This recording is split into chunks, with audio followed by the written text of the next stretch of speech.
ನೋಡಿ, ಆದಷ್ಟು ನಿಮ್ಮ ಬಟ್ಟೆಗಳನ್ನ ಯಾರಿಗೂ ಕೊಡ್ಬೇಡಿ. ಬಟ್ಟೆಗಳನ್ನ ಸುಟ್ಟಾಕಿ, ಆಯ್ತಾ? ನಾನು ಹೇಳ್ತೀನಿ ಕೇಳಿ, ಬಟ್ಟೆಗಳನ್ನ ಸುಟ್ಟಾಕಿ, ಆಯ್ತಾ? ಈ ಅಮಾವಾಸ್ಯೆ ಹುಣ್ಣಿಮೆ ಬಂದ್ರೆ ಸ್ವಲ್ಪ ಕಾಲಲ್ಲಿ ಮಣ್ಣು ಗಿಣ್ಣು ತಗೊಳ್ತಾರೆ, ಅವೆಲ್ಲ ಬಹಳ ಹುಷಾರಾಗಿರಿ, ಗೊತ್ತಾಯ್ತಾ? ಯಾರು ಏನೇ ಮಾಡಿದ್ರು ನಿಮ್ ಬುದ್ಧಿ ನಿಮ್ ಕೈಯಲ್ಲಿ ಇರ್ಬೇಕು. ಇನ್ ಮೇಲೆ ಬಹಳ ಕೇಡ್ಗಾಲ ಇದೆ. ಚಂಡಾಲರನ್ನ ಹೊಡಿಯೋಕೆ ನಾವಿದೀವಿ, ನೀವು ಸಂಶಯನೇ ಬೇಡ ನಿಮ್ಗೆ. ಅವ್ರಿಗೆ ಸಂಹಾರ ಮಾಡಕ್ಕೆ ಕಾಮಾಖ್ಯದಲ್ಲಿ ಎಲ್ಲ ಕೂತವಳೆ, ಇನ್ನ ತಡಿಯಕ್ ಆಗೋದಿಲ್ಲ. ಕಾಲ ಬಂದ್ಬಿಡ್ತು, ಸಮಯ ಬಂದ್ಬಿಡ್ತು. ಇನ್ನೇನೇ ಮಾಡಿದ್ರು ಅವ್ರ ಬತ್ಯವಾಗಲ್ಲ. ಆದ್ರೂ ನಿಮ್ ಬುದ್ಧಿ ನೀವ್ ಕೈಯಲ್ಲಿ ಇಟ್ಕೊಳ್ಳಿ, ನಿಮ್ ಬುದ್ಧಿ ನೀವ್ ಕೈಯಲ್ಲಿ ಇಟ್ಕೊಳ್ರಿ. ನಾನು ಹೇಳ್ತೀನಿ, ಗೊತ್ತಾಯ್ತಾ? ಹಳೆ ಬಟ್ಟೆಗಳನ್ನ ಯಾರಿಗೂ ಕೊಡ್ಬೇಡ್ರಿ, ಏನೋ ಎಲ್ಲ ಸುಟ್ಟ ಹಾಕ್ಬಿಡ್ರಿ. ಹೇಳ್ತೀನಿ, ಅವನ್ನ ಸುಟ್ಟಾಗ ಏನಾಗುತ್ತಂದ್ರೆ ಅವ್ರು ಯಾರು ಮಾಡಿರ್ತಾರೋ ಅವರು ಹಂಗೆ ಸುಟ್ಕೊಂಡ್ ಹೋಗ್ತಾರೆ.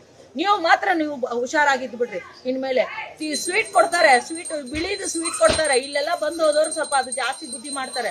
ಬಿಳಿ ಸ್ವೀಟ್ ಅಲ್ಲಿ ಜಾಸ್ತಿ ಎಫೆಕ್ಟ್ ಮಾಡ್ತಾರೆ, ಮದ್ದು ಹಾಕಿರೋದು ಜಲ್ದಿ ಕೆಲಸ ಆಗುತ್ತಂತ. ಬಿಳಿ ಸ್ವೀಟ್ ಯಾರನ್ನ ಅಮಾವಾಸ್ಯೆಯಿಂದ ಸ್ಪೆಷಲ್ ದಿನಗಳು ಕೊಟ್ರೆ ತಿಳ್ಕೊಂಬಿಡಿ, ತಿನ್ನಕ್ ಹೋಗ್ಬೇಡಿ, ತಿನ್ಬೇಡಿ. ದೇವ್ರ ಜಾಗದಲ್ಲಿ ಹಾಕ್ಬಿಡ್ರಿ, ಭಗವಂತ ಕ್ಷಮಿಸು.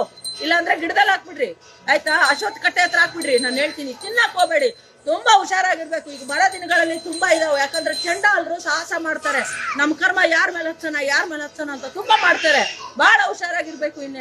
ಇನ್ನ 2-3 ತಿಂಗಳು ಭಯಂಕರ ಇದೆ ರಾತ ಅಂತ ನೋಡಿ. ಇವತ್ತು ಜಲ್ದಿ ಈಗ ಅದಕ್ಕೆ ಓಡ್ ಬಂದೆ ನಾನು. ಅಮ್ಮ ಹೇಳಿದ್ಲು, ಹೇಳ್ಬೇಕಲ್ಲ ಜನಗಳಿಗೆ, ಅವ್ರನ್ನ ಹುಷಾರಿ ಮಾಡ್ಬೇಕು ಅಂತ, ಗೊತ್ತಾಯ್ತಾ? ಆದಷ್ಟು ದೇವಸ್ಥಾನದ ಜಾಗದಲ್ಲಿ ಹೋಗಿ, ಅಮಾವಾಸ್ಯೆ ಹುಣ್ಣಿಮೆ ಆ ದೇವಸ್ಥಾನ ಜಾಗದಲ್ಲಿ ಹೋಗಿ ಸ್ವಲ್ಪ ಇದ್ಬಿಡಿ. ಎಡೂರ್ಗ್ ಹೋಗಿ, ಶಿವನ ದೇವಸ್ಥಾನ ಭಯಂಕರ ಪವರು, ಸುಮಾರು ಜಾಗಗಳಿದಾವು. ಅಣ್ಣಮ್ಮನ ಹತ್ರ ಹೋಗಿ, ಏನೋ ರಾತ್ರಿ ಸ್ವಲ್ಪ ದೇವ್ರ ಹತ್ರ ಇರೋಕ್ ಇದ್ ಮಾಡಿ, ಎಲ್ಲ ಒಳ್ಳೇದಾಗುತ್ತೆ. ಇದ ಎಲ್ಲಮ್ಮ. ಜಯ ಕಾಮಾಖ್ಯ, ಜಯ ಕಾಮಾಖ್ಯ, ಜಯ ಮಾತಾರಾಣಿ.